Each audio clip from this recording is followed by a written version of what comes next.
Good evening, everyone. Welcome to Business Life. I am Sandra Esinam Apene. Now, it is a matter of concern which has turned controversial over the years. The influx of foreigners in Ghana's retail market has not only the merit of demonstration, but also brute force.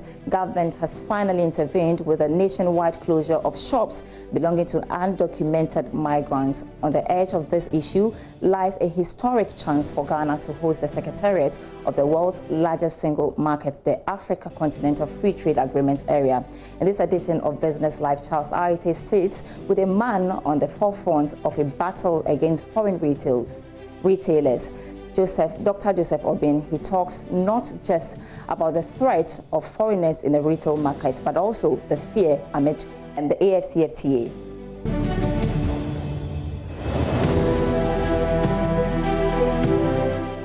Each and every year, billions of Ghana cedis exchange hands in Ghana's trading community. We're talking of thousands of people, if not millions of them, getting jobs in this regard.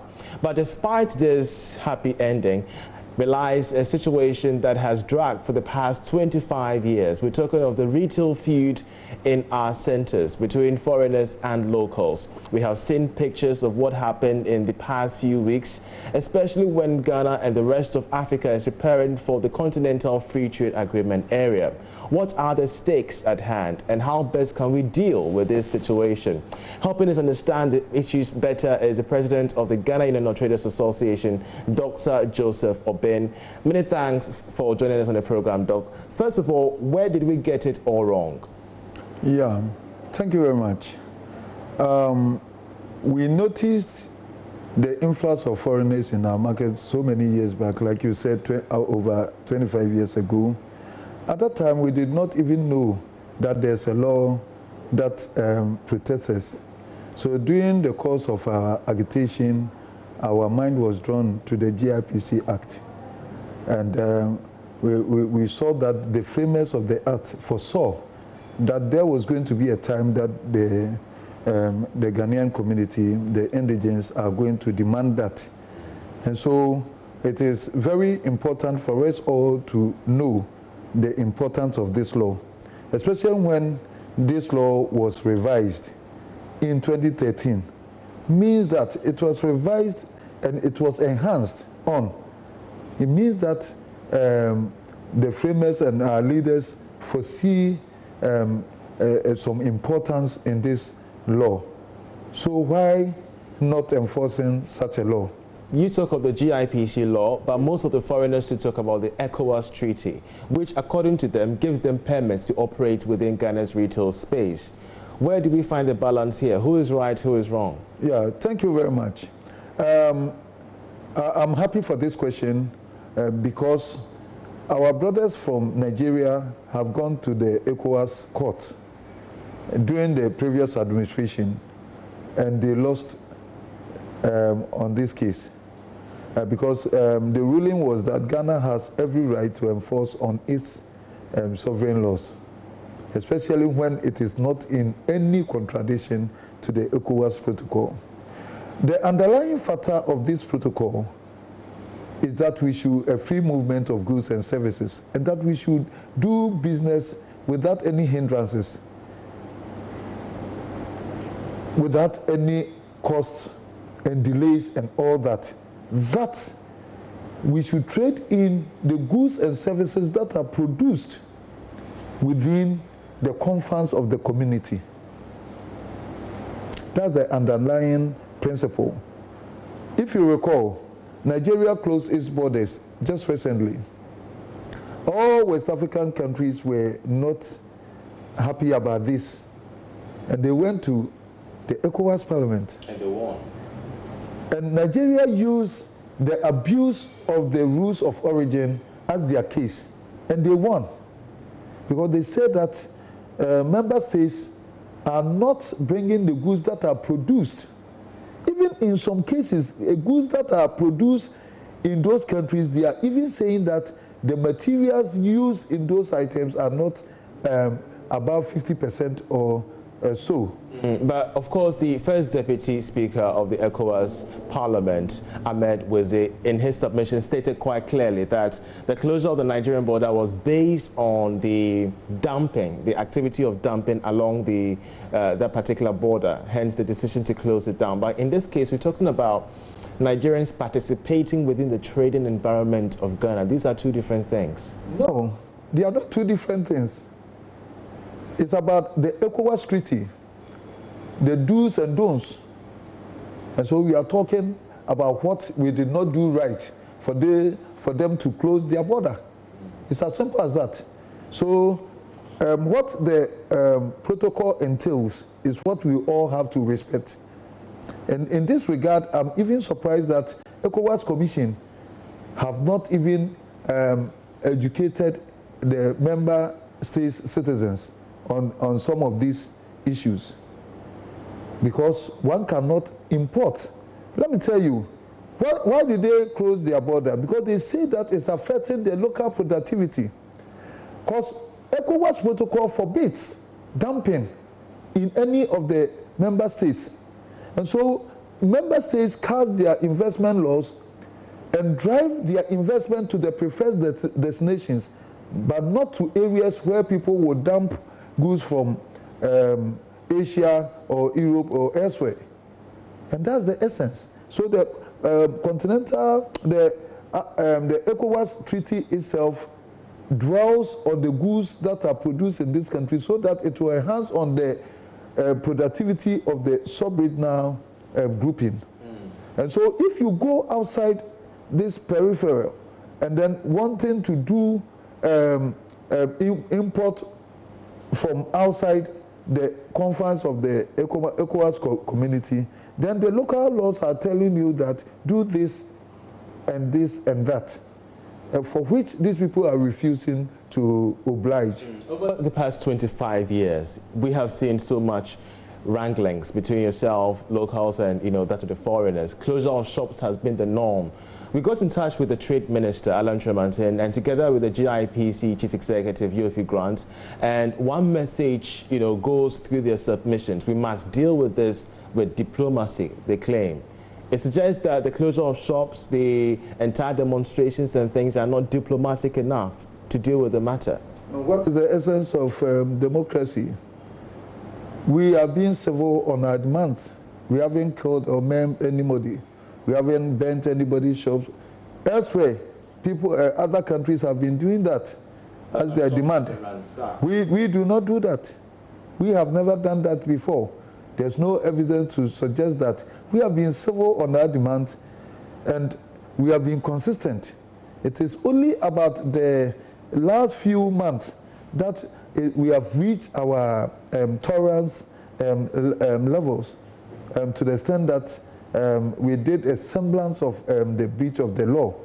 But that is not, because the Constitution itself tells us that if there's a law that is enshrined in the Constitution that is not being applied, the citizens have the right to make sure that it's being enforced. And that's exactly what we did by closing the shops of these people, to show as a signal.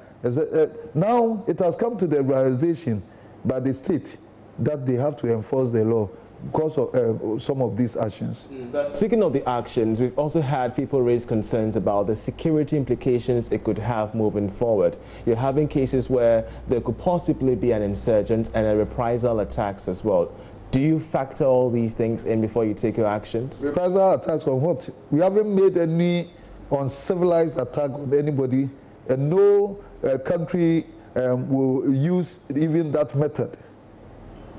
If laws are there, we are talking about laws. What the state apparatus is doing now is to enforce the laws that is enshrined in our Constitution. And so how can somebody say that we are making a reprisal attack unless they are also enforcing their local laws for which they have every right? So if they have a law, we are not saying, because nations are built around laws. A nation without law is like a jungle. These problems are coming because the law that have been clearly defined by our parliament and all that is not being observed. That's why there's semblance of a breach of peace. So do you feel that there's been a breach in diplomacy? What I'm saying is that if any other country have a similar law that seeks to protect its economy, protect its citizens, or otherwise, Nigeria cited security as part of closing its borders because it's very important and it's on priority to them. We are talking about economy and our citizens. Do you feel government even us, we are not being allowed to excessively import. How much an investment law will allow foreigners to come in and import to delay the progress of industrialization? It's never done anywhere. Protective of retail traders in Ghana, do you feel? It's supposed to be so, and that's why they made the laws. I'm telling you, when they made the law, we did not even know. We started the agitation before our attention was drawn to this law. It means that the framers of this law were very wise. Our forefathers were very wise to have foreseen that there's no other job. We don't have the mainstream government work, civil work, where it demands maybe education or some technical skills to be there. And that is the only space left for us. And they also saw that if you are driving investment, you do not drive into the retail sector for people to dump goods into that sector. Interestingly enough, we realize that some of your members, some retail traders, to some extent, are in for the stay of their foreign counterparts. We spoke to some of them during the recent reopening of the Nigerian shops, and they are stating categorically that now is the time for Guta to understand that this is a reintegration of trade among various countries, and anything that happens here could have a repeat in Nigeria. We have clips of most of them on tape. If they are doing the whole Ghana, we don't have problem. The Ghanaians, the Nigerians, they are our brothers. If Nigeria wants to run, they are our brothers. We will cry here. How do you respond to this? Some of your members are saying that the treatment of their foreign counterparts is not fair. No, if somebody go and rent people to do their bid for them, you do not say they are our members. They are not. No trader worth his salt in Ghana will just sit down for their space to be overtaken. And so it's never true. But it's also true that they've been able to engage some people to fight for their cause. And that's why the other time I said that if we are not even smart, these people will play us together so that we'll fight among ourselves as Ghanaians. And that's why it is important for the lawmakers to do their work. The president of the Nigerian Traders Association, Ghana, is describing the entire reaction to their being here as bullies. They describe the thing as you bullying them and you guys being uncivil in your actions. They feel that the Ghanaian Trading Society does not understand competition. No, we've been competing all this time. We've done a great competition. Our forefathers, the Sians and all that, did a great competition with PZ, Intercontinental Trading, Glamours, Live Technical, and all this. And we survived through. GB Olivans and all that. We are never afraid of competition. We are saying that if you have to come and do trading, you have to do it by law. And if you are legalized to do it, come and see if you can even compete with the Ghanaian. The only unfortunate thing is that people are having the misconception that the foreigners are selling even cheaper than us, which is not true. They are selling shoddy items, and then we are selling even quality products at affordable prices, chasing their price. But their minds are made that these people sell cheaper prices and they are buying rubbish from these people. We are never afraid of competition. There's this issue about the price war.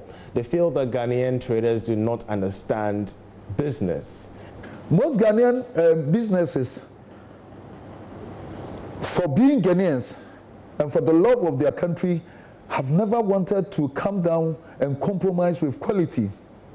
If that is what they are saying, then they should know why they are doing that, because they are not Ghanaians, and that whether Ghana will burn or not.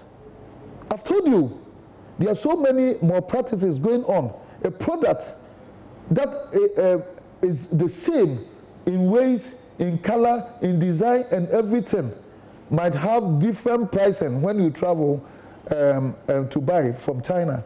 And these people will go for the least price, the grade 10 or whatever. We never compromise with the quality because we are selling to our kinsmen. And that's what they say. Because when Ghana Standard Authority went to clamp down on most of their goods, about 90% of their products were found to be unwholesome. And most of them were seized. As against what we have. So, because now people have come to a realization that the consumer is wisening up. He needs quality. At the same time, he needs affordable price. And we blend the two. Ghanaians are not that wicked. And we cannot overprice ourselves out of competition. It is very unfortunate that people have had the mindset that the foreigner sells cheaper. Well, I went to this China mall and all that, and surveyed the prices, and I was laughing. Most of my prices are far cheaper than these people, and I saw people trooping to these people and say, we have a problem here, a psychological problem here. People should comb the market, and they will see that we have great, huge importers here in this country. Seriously. It's been 25 years. You've been calling for government intervention. Now you have it. We've had the Trade Ministry and back with this task force to close down the shops of foreign retailers who are undocumented, who are operating illegally. How do you think this could solve the challenge in the long run? Yeah, in the first place, we will have our piece to trade here. We will have our space that rightfully belongs to us. Secondly, rent charges is going to be minimized. Just a few years ago, rent was very affordable. Now, because these people have queued, the Chinese, the Turkish, the Indians, all of these have queued. The rent keep going up astronomically, and it's not acceptable. And this is the reason. Because sometimes if you be in your shop and the house owner will want your terms to be abrogated so that you give it to somebody who has given the bigger amount as an offer. And these are not fair. If care is not taken, there will come to a time that will be store boys, shop assistants to these foreigners.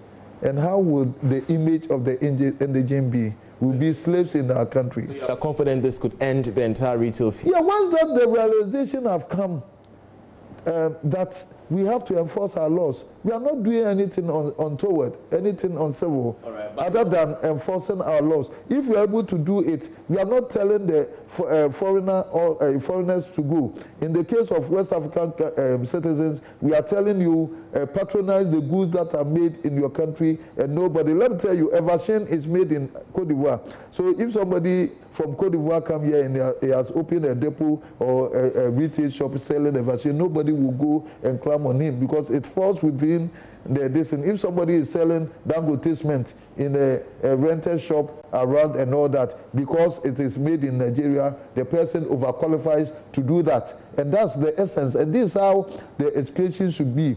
But then if you should come, you should go beyond this opportunity that I've given to all of us in the ECOWAS sub-region, and you want to import from outside the ECOWAS community, from Asia, from where to come. In this case, it's coming to affect the economy itself. Let's now move to the Continental Free Trade Agreement area. We have had so many discussions regarding the rules of origin and the expectations as well that comes with the entire AFTA program. From your perspective as the GUTA president, what are your expectations? Already you've raised so many of them, but if you could just highlight the key expectations and the foreseeable challenges of AFTA. Yeah, first of all, let me thank the leaders of our time who foresaw the importance of this Continental Free Trade area. They've done marvelously well. Those presidents who have endorsed this for their respective countries should be adored and should be decorated. They've done well. This is about the best thing that Africa needs for its quest for industrialization. But what are your fears? Yeah. My fears will be that we do not educate the rules and the engagement of this continental free trade to the member states, so that people will think that we are fused together as one entity of an African state, and that they have the right to because doing business, because the underlying thing for the continental free trade is trading. And so trading doesn't mean relocating to one's country and stay there. And if care is not taken and some explanations done, then the problem that we encountered in ECOWAS and then the other blocks, the eastern blocks and then the southern bloc will come. So my advice is that they should look at the gray areas, the challenges that we faced in the sub-regional blocks, like the ECOWAS, like the Southern Africa, and then seal or fix those challenges. When they do that, it will help us.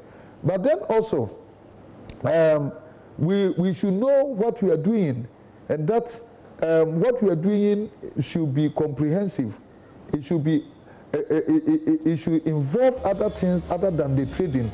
That's why I will entreat the Secretariat to think about formulation of a central bank, where clearing systems should be very easy, where we can have a very uniform clearing system, where we will not depend so much on the foreign currency, that's a foreign exchange.